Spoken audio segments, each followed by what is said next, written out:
ಶಾಂತಿ. ದಿನಾಂಕ ಆಗಿದೆ 26/10/2025. ಸಂಗಮ ಯುಗದ ಜೀವನ್ಮುಕ್ತ ಸ್ಥಿತಿಯ ಅನುಭವ ಮಾಡಲು ಎಲ್ಲ ಹೊರೆ ಅಥವಾ ಬಂಧನವನ್ನು ತಂದೆಗೆ ಕೊಟ್ಟು ಡಬಲ್ ಲೈಟ್ ಆಗಿ. ಬಾಗ್ದಾದ ಪ್ರತಿಯೊಬ್ಬ ಮಗುವಿನ ಮಸ್ತಕದಲ್ಲಿ 3 ಭಾಗ್ಯದ 3 ನಕ್ಷತ್ರಗಳು ಹೊಳೆಯುತ್ತಿರುವುದನ್ನು ನೋಡುತ್ತಿದ್ದೇವೆ. 1ನೇಯದು ಬಾಗ್ದಾದರವರ ಶ್ರೇಷ್ಠ ಪಾಲನೆ, 2ನೇಯದು ಶಿಕ್ಷಕನ ಮೂಲಕ ವಿದ್ಯೆ, 3ನೇಯದು ಸದ್ಗುರುವಿನ ಮೂಲಕ ಸರ್ವ ವರದಾನಗಳ ಹೊಳೆಯುತ್ತಿರುವ ನಕ್ಷತ್ರ. ಸರ್ವ ಸಂಬಂಧ ತಂದೆಯೊಂದಿಗಿದೆ. ಆದರೂ ಸಹ ಜೀವನದಲ್ಲಿ ಈ 3 ಸಂಬಂಧಗಳ ಅವಶ್ಯಕತೆ ಇದೆ ಮತ್ತು ತಾವೆಲ್ಲ ಬಹಳ ಕಾಲ ಆಗಲಿ ಮತ್ತೆ ಸಿಕ್ಕಿರುವ ಮುದ್ದು ಮಕ್ಕಳಿಗೆ ಸಹಜವಾಗಿ ಪ್ರಾಪ್ತಿಯಾಗಿದೆ ಅಲ್ಲವೇ? ಪ್ರಪಂಚದವರಂತೂ ಲೌಕಿಕ ಗುರು ಅವರಿಂದ ಒಂದು ವರದಾನವನ್ನು ಪಡೆಯಲು ಎಷ್ಟೊಂದು ಪ್ರಯತ್ನ ಪಡುತ್ತಾರೆ ಮತ್ತು ತಂದೆಯಂತೂ ಜನ್ಮತಃ ಸಹಜ ವರದಾನಗಳಿಂದ ಸಂಪನ್ನ ಮಾಡಿದ್ದಾರೆ.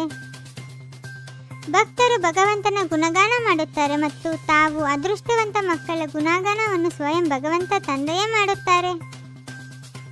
ಒಂದು ಮಗು ಯಾರಲ್ಲಿ ಯಾವುದೇ ವಿಶೇಷತೆಯೇ ಇಲ್ಲದಂತಹ ಮಕ್ಕಳು ಯಾರೂ ಇಲ್ಲ. ಯಾವುದೋ ವಿಶೇಷತೆಯೇ ಕರೆ ತಂದಿದೆ.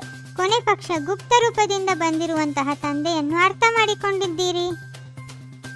ತಂದೆಯು ತಮ್ಮೆಲ್ಲರಿಂದ ಗ್ಯಾರಂಟಿ ತೆಗೆದುಕೊಂಡಿದ್ದಾರೆ. ಯಾವುದೇ ಪ್ರಕಾರದ ಹೊರೆ ಒಂದು ವೇಳೆ ಮನಸ್ಸಿನಲ್ಲಿ ಬುದ್ಧಿಯಲ್ಲಿದ್ದರೆ ತಂದೆಗೆ ಕೊಟ್ಟು ಬಿಡಿ.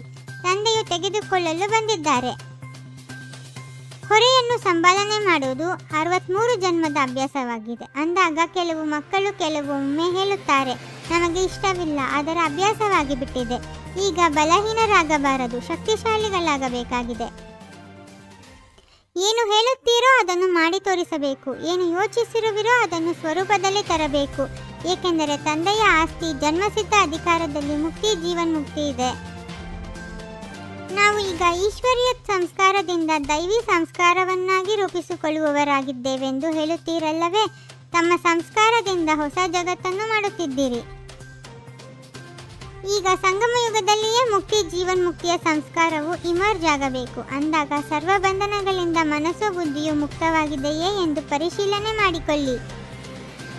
ಈ ಬ್ರಾಹ್ಮಣ ಜೀವನದಲ್ಲಿ ಮುಕ್ತಿ, ಜೀವನ್ಮುಕ್ತಿಯ ಅನುಭವ ಮಾಡುವುದೇ ಬ್ರಾಹ್ಮಣ ಜೀವನದ ಶ್ರೇಷ್ಠತೆಯಾಗಿದೆ. ಏಕೆಂದರೆ ಸತ್ಯಯುಗದಲ್ಲಿ ಜೀವನ್ಮುಕ್ತ ಜೀವನ ಬಂಧನ ಎರಡರ ಜ್ಞಾನ ಇರುವುದಿಲ್ಲ. ಯಾವುದೇ ಬಂಧನ ಸೆಳೆಯುತ್ತಿದೆ ಎಂದರೆ ಕಾರಣವನ್ನು ಯೋಚಿಸಿರಿ. ಕಾರಣದ ಜೊತೆ ನಿವಾರಣೆಯನ್ನು ಸಹ ಯೋಚಿಸಿ. ನಿವಾರಣೆಯನ್ನು ಬಾಗ್ದಾದರವರ ಅನೇಕ ಬಾರಿ ಭಿನ್ನ ಭಿನ್ನ ರೂಪದಿಂದ ನೀಡುತ್ತಿದ್ದೇವೆ. ಸರ್ವಶಕ್ತಿಗಳ ವರದಾನವನ್ನು ಕೊಟ್ಟಿದ್ದೇವೆ. ಸರ್ವಗುಣಗಳ ಖಜಾನೆಯನ್ನು ಕೊಟ್ಟಾಗಿದೆ. ಖಜಾನೆಯನ್ನು ಉಪಯೋಗಿಸುವುದರಿಂದ ಖಜಾನೆಯು ವೃದ್ಧಿಯಾಗುತ್ತದೆ.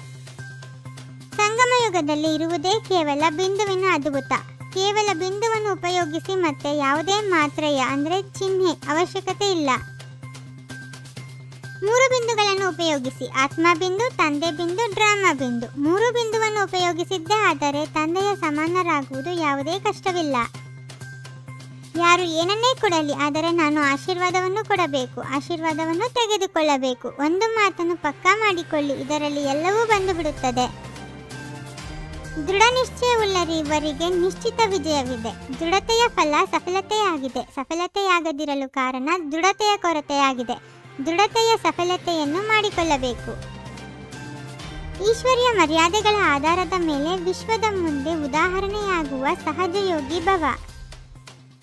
ವಿಶೇಷವಾಗಿ ಅಮೃತ ವೇಳೆಯ ಮಹತ್ವವನ್ನು ತಿಳಿದುಕೊಂಡು ಆ ಸಮಯವನ್ನು ಶಕ್ತಿಶಾಲಿ ಸ್ಥಿತಿಯನ್ನಾಗಿ ಮಾಡಿಕೊಳ್ಳುತ್ತೀರೆಂದರೆ ಇಡೀ ದಿನದ ಜೀವನವು ಮಹಾನ್ ಆಗಿಬಿಡುತ್ತದೆ.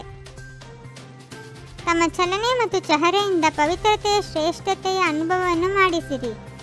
ಓಂ ಶಾಂತಿ. 21 ಜನ್ಮಗಳಿಗೆ 21 ಪರಮಾತ್ಮನ ಮಹಾವಾಕ್ಯಗಳನ್ನು ಆಲಿಸಿ ಹಾಗೂ ನಿಮ್ಮದೇ ಆದ ಈ ಚಾನಲ್ಗೆ ಲೈಕ್ ಮಾಡುವುದನ್ನು ಮರೆಯದಿರಿ.